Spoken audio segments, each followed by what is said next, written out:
విజయవాడలో పోటీ చేస్తున్న బీజేపీ అభ్యర్థి సుజనా చౌదరి ఆస్తులు ఆయన సమర్పించిన అఫిడవిట్లపై అనుమానాలు ఉన్నాయని విజయవాడ ఎంపీ కేశినేని నాని ఆరోపిస్తున్నారు.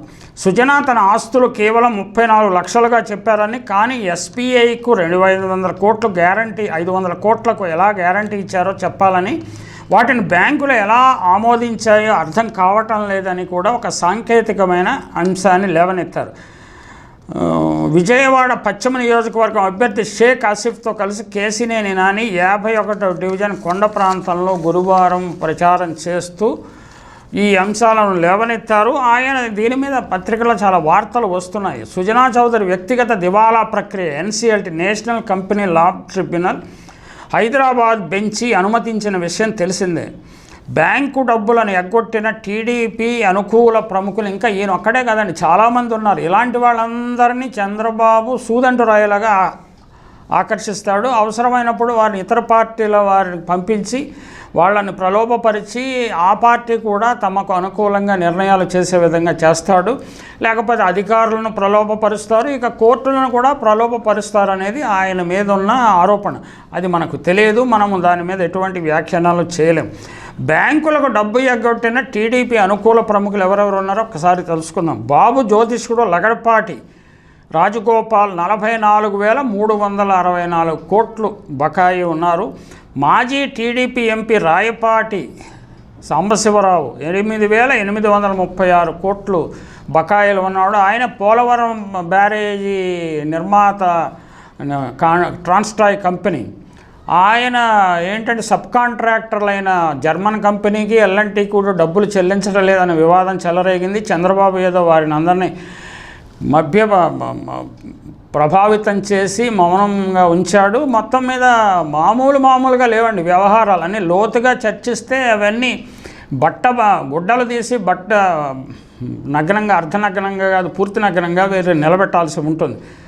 మాజీ కేంద్ర మంత్రి, టీడీపీ కేంద్ర మంత్రి సుజనా చౌదరి 5,700 కోట్లు ఎగ్గొట్టాడు. ఈయన ఇప్పుడు మాజీ కాదు బీజేపీ సభ్యుడు, రాజ్యసభ సభ్యుడిగా ఉన్నారు. ఆయన చంద్రబాబు పనుపున బీజేపీలో చేరారు. బీజేపీ కండువా వేసి వారిని చేర్చుకుంది. వారిని ఏ విధంగా చేర్చుకుంది, ఎందుకు చేర్చుకుంది, బ్యాంకులకు డబ్బులు ఎగ్గొట్టిన వారు బీజేపీ కూడా సూదంటు రాయిలా వ్యవహరిస్తున్నదా, వారు కూడా ఏమైనా ఎలక్ట్రల్ బాండ్స్ ఇస్తున్నారా, తెర వెనుక తెర ముందు డీబీటీలు ఏమైనా జరుగుతున్నాయా అనే అనుమానాలు సామాన్య ప్రజలకు వస్తున్నాయి.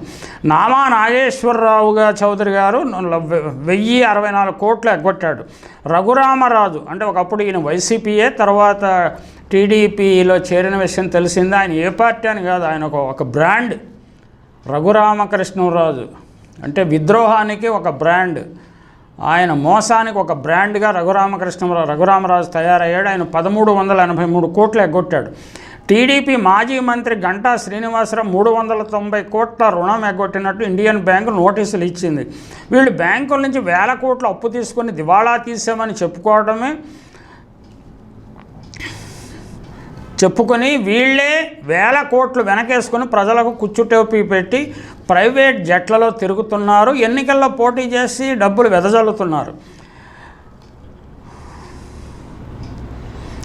చంద్రబాబు అంటే రియల్ ఎస్టేట్ దందా, ఆయనకు అధికారం అందుకే ఇవ్వాలి. ఎక్కడ ప్రభుత్వ స్థలాలు ఉంటే అక్కడ వాలిపోయి భూబకాసురులైన చంద్రబాబు బినామీలు రాబందుల్లా తన్నుకుపోవటం, అంతటితో ఆగకుండా నిరుపేదల స్థలాలను కూడా దుర్మార్గంగా లాగేసుకోవటం, ఈ తంతు స్పష్టంగా చంద్రబాబు ప్రభుత్వంలో చాలాసార్లు జరిగింది. ఈ అంశాలన్నీ ప్రజలు ఎన్నికల ముందైనా కనీసం గుర్తు చేసుకోవాలి. ఇంటెగ్రిటీ, ప్రొఫెషనల్ ఇంటెగ్రిటీ లేనివారు, ఫైనాన్షియల్ ఇంటెగ్రిటీ లేనివారు